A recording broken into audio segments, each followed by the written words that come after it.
कार्यक्रम के प्रायोजक हैं श्री मदन भाई रेखाबेन हुमड़, रूपेन प्राची हुमड़, अनगवीर आर्शवीर हुमड़, रिक्ता विशाल सेठी, आरिका अर्जुन सेठी।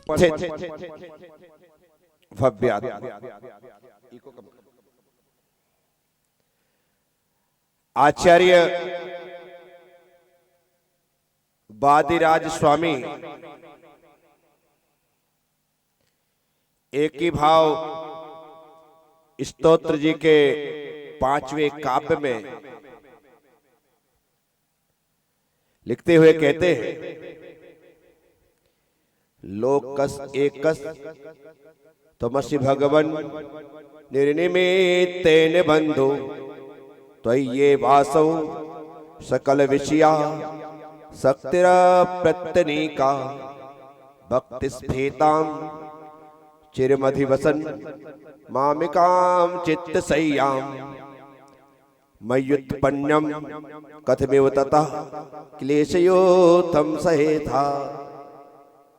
आचार्य कहते हैं, हे भगवान, जब आप संसार के प्राणियों के स्वार्थ रहित बिना किसी प्रयोजन के अद्वितीय बंधु हित करने वाले हो और यह सब पदार्थों को विषय करने वाली शक्ति भी आप में ही बाधा रहित है, तब भक्ति के द्वारा विस्तृत मेरी मन रूपी पवित्र सैया पर निवास करने वाले आप मुझ में उत्पन्न हुए दुख समूह को कथम भी कैसे सहे था सहन करोगे, अर्थात नहीं करोगे। क्या कह रहे हैं आचार्य बादिराज स्वामी कहते कि हे भगवान, संसार में रहने वाले जो प्राणी हैं, आप उन प्राणियों के अकारण बंधु हो। लोग तो स्वार्थ के कारण किसी का भला करते हैं, किसी का हित करते हैं, लेकिन आप तो बिना स्वार्थ के हित करने वाले हैं, बिना कारण के हित करने वाले हैं, बिना वजह के हित करने वाले हैं। आपको किसी से कुछ नहीं चाहिए, फिर भी आप सबको सब कुछ देने को तैयार रहते हैं। इसलिए भगवान के लिए जो शब्द आया है वह शब्द है अकारण बंधु। सकारण तो सभी लोग बंधु बनते हैं, लेकिन बिना कारण के कोई हमारा बंधु हो जाए, बिना कारण के कोई हमारा हितैषी हो जाए, बिना कारण के कोई अपनापन दिखाए, ये सिर्फ भगवान के द्वारा ही संभव है, बाकी जीवों के द्वारा संभव नहीं है। क्योंकि संसार स्वार्थ की नींव पर टिका है। संसार का प्रत्येक व्यक्ति स्वार्थी है। आपने यदि विवाह किया है तो अपने सुख के लिए, संसार बढ़ाया है तो अपने सुख के लिए, आप जो कुछ भी कर रहे हैं उसमें आप नंबर 1 पर हैं। इसलिए आपने गौर किया होगा, जब कोई व्यक्ति मोबाइल से सेल्फी लेता है, अब वो सेल्फी भले मेरे साथ ले या देश के प्रधानमंत्री या राष्ट्रपति के साथ ले, जब वह सेल्फी लेता है तो सेल्फी में जो फोटो आती तो लेने वाला ही उसमें प्रमुख होता है। कौन होता है? ऐसा ले, पीछे सब आएंगे लेकिन नंबर 1 पर वही।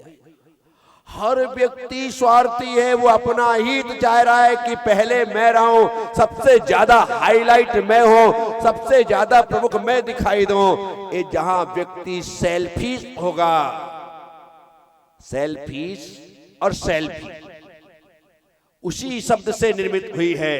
इसीलिए जहां पर व्यक्ति प्रमुख दिखना चाहे, मैं करे, समझ जाना कि वह सेल्फी है, स्वार्थी है, अपना हित तो साध रहा है लेकिन दूसरे का हित नहीं करना चाहिए। लेकिन भगवान के साथ ऐसा नहीं है। भगवान तो ये फोटोग्राफर, वीडियोग्राफर की तरह होते हैं। किसकी तरह होते हैं?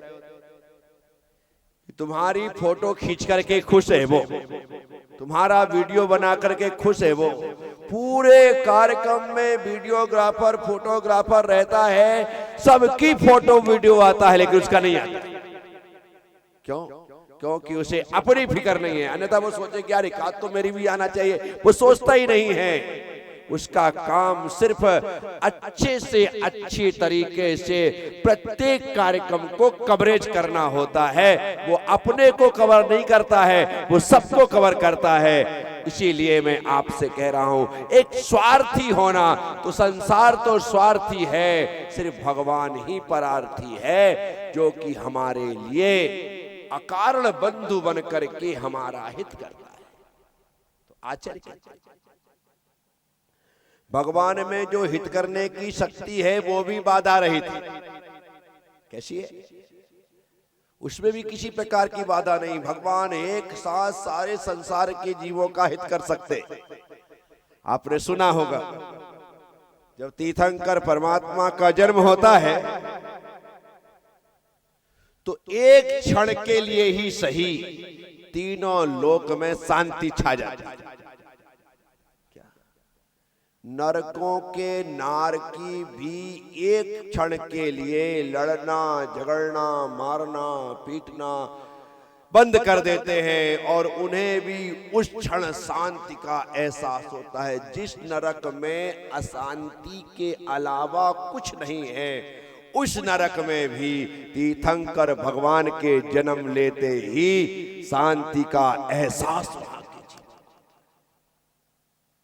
साथियों, ये बहुत बड़ी बात है कि जिनका हित करने का भाव बाधा रहित है, उनका उस भाव की वजह से नरकों में भी शांति व्याप्त हो जाती है, वहां भी शांति छा जाती है। जहां जीव सिर्फ पाप का फल भोगने गया है, जहां जीव सिर्फ पाप का फल भोगने गया है, उस नरक में भी उस महान पुण्यात्मा जीव के पुण्य से वह जीव एक पल के लिए शांति का एहसास करता है।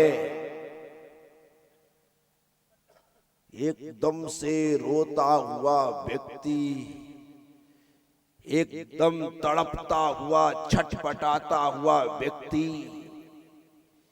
एकदम शांत हो जाता है। आपने देखा होगा, हॉस्पिटल में कई बार देखा होगा, घर में ही देखा होगा, खुद के साथ भी ऐसा घटा होगा। आप एकदम बेचैन, छटपटा से रहे हैं और एक क्षण के लिए बस ये जो सुकून है ना, आप ऐसे ही रहना और ऐसे ही जीना चाहते हैं। साथियों, आचार्य वादिराज स्वामी कह रहे हैं कि हे प्रभु, आप अकारण बंधु हैं और आप में हित करने की शक्ति जो है वह भी बाधा रहित है। अब देखना यहां महत्व की बात जो है वो आचार्य महाराज कह रहे हैं कि हे भगवान, आप ध्यान द्वारम, ध्यान के द्वार से, क्या कह रहे, ध्यान के द्वार से आप मेरे हृदय की, मन की सैया में आकर के विराजमान हुए। कहा? मन की सैया में। हाँ, मैंने अपने मन के मकान में, महल में शानदार एक सैया लगा रखी है और आप उसमें मेरी भक्ति के विस्तार के कारण आए और आने के पश्चात मेरे निवेदन पर आपने सैया ग्रहण की है। आप उसमें बैठे निवसन्ने, यहाँ पर शब्द आया है कि आप उसमें आकर के अधिवसन, निवास करने वाले बैठ गए। फिर आचार्य कहते हैं, जब आप मेरे मन रूपी सैया में आकर के विराजमान हैं, तो फिर मेरे शरीर में उत्पन्न होने वाले दुखों के समूह को आप कैसे सहन करोगे? कैसे सहन करोगे? आप जब मेरे मन में विराजमान हैं और शरीर में यदि कोई दुख उत्पन्न हो रहा है तो क्या आप सहन कर लोगे?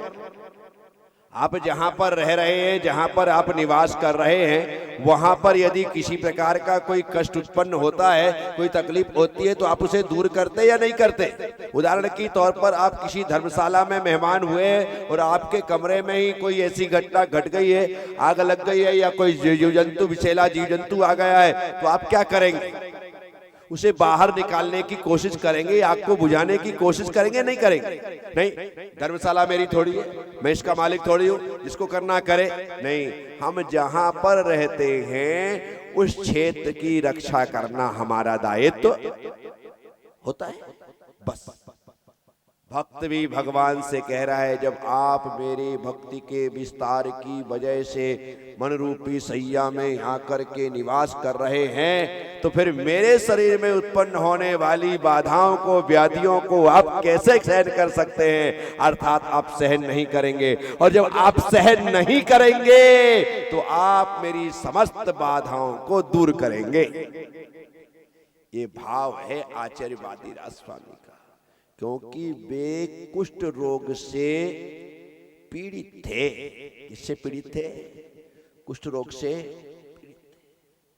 और यदि उनकी बाधा मिट गई है तो आचार्य महाराज कह रहे हैं, आप मेरे भीतर आ गए हैं तो बाहर की बाधाओं का मिटना तो स्वाभाविक है, वो हो ही नहीं सकती है। जिस तरह से नगर में यदि प्रधानमंत्री का आना हो या राष्ट्रपति का आना हो, और जिस रास्ते से वे गुजरने वाले हैं वह रास्ता रातों रात तैयार कर दिया जाता है, चकाचक कर दिया जाता है, आसपास की दीवारों को तक पोत दिया जाता है।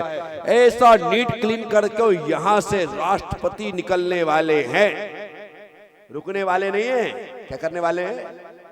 सिर्फ निकलने वाले। राष्ट्रपति यहां से निकलेंगे, दीवारों को पोत दिया गया है, बिल्कुल साफ सफाई कर दी गई है, नालों को ढक दिया गया है, इतना सुंदर कर दिया गया कि पूछो मत, क्योंकि यहां से राष्ट्रपति निकलने वाले हैं। विचार करो, राष्ट्रपति के निकलने पर इतनी व्यवस्था सरकार करती है, जहां त्रिलोकपति जाकर के मन में विराजमान हो गए हों, तो वहां पर शरीर का अस्वस्थ होना तो बन ही नहीं सकता है। वह शरीर पूर्णतः स्वस्थ रहेगा। तो आचार्य महाराज कह रहे हैं, यदि ये कुष्ठ रोग युक्त काया कुष्ठ रोग से मुक्त हुई है, इसमें मेरा अपना चमत्कार नहीं है, आपने मेरी मन रूपी सैया में आसन ग्रहण किया है, उसके प्रभाव से यह शरीर स्वस्थ हुआ है।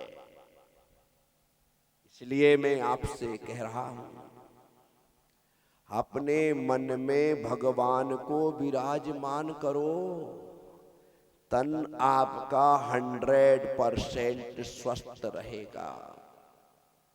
100% उसे यहां विराजमान करना है।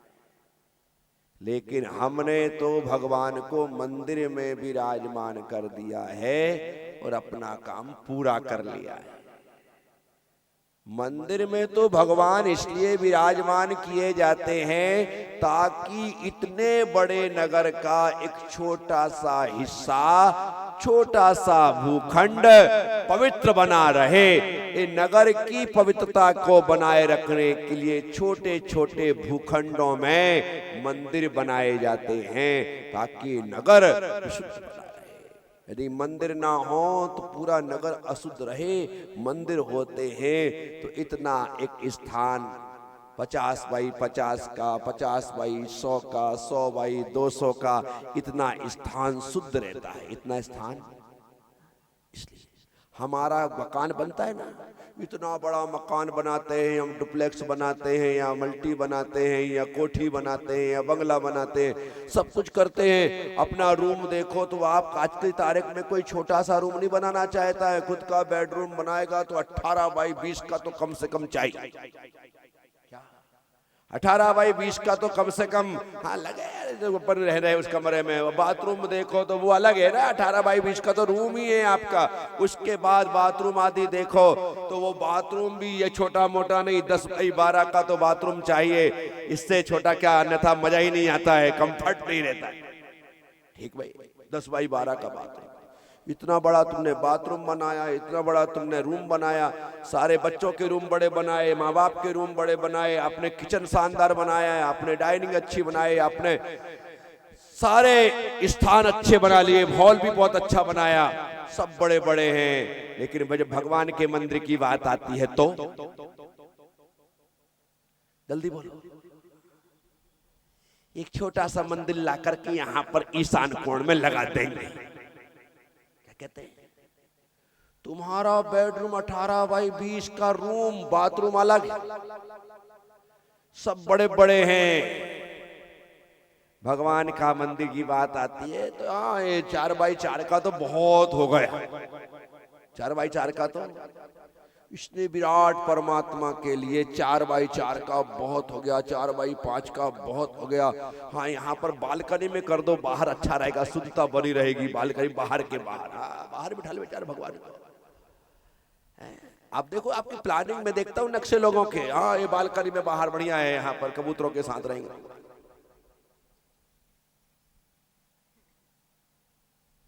हंस रहे हो आप अपने आप पर? वो एक ये छोटा सा स्थान जो आपने निकाला है ना, हिम्मत करके 4 बाई 4 का, मेहरबानी की है भगवान पर, और जो निकाला है वो 4 बाई 4 का स्थान ही तुम्हारे पूरे घर को ऊर्जा से भरने वाला है, तुम्हारे पूरे घर को पवित्रता से भरने वाला है। वो छोटा सा स्थान हमारे घर में सबके लिए स्थान होता है, भगवान के लिए ढंग का स्थान। कई घरों में तो ढंग स्थान ही नहीं होता, वो क्या जरूरत मंदिर की भगवान रखने को? किसने कहा है मंदिर की मूर्ति नहीं होना चाहिए, ये नहीं होना चाहिए, ये अशुद्ध होता है और अशुभ हो जाएगा। वाह वाह वाह, भगवान यदि अशुभ करेगा तो शुभ कौन? शैतान करेगा क्या?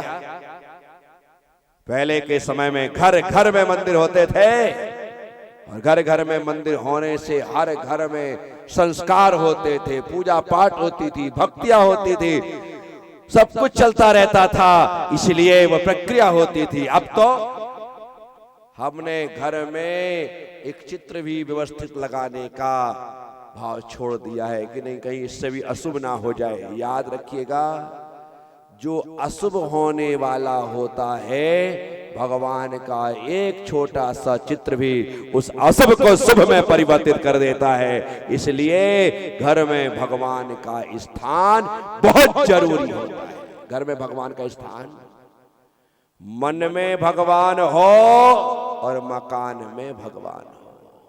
इस कार्यक्रम के प्रायोजक हैं श्री मदन भाई रेखाबेन हुमड़, रूपेन प्राची हुमड़, अनगवीर आर्शवीर हुमड़, रिक्ता विशाल सेठी, आरिका अर्जुन सेठी।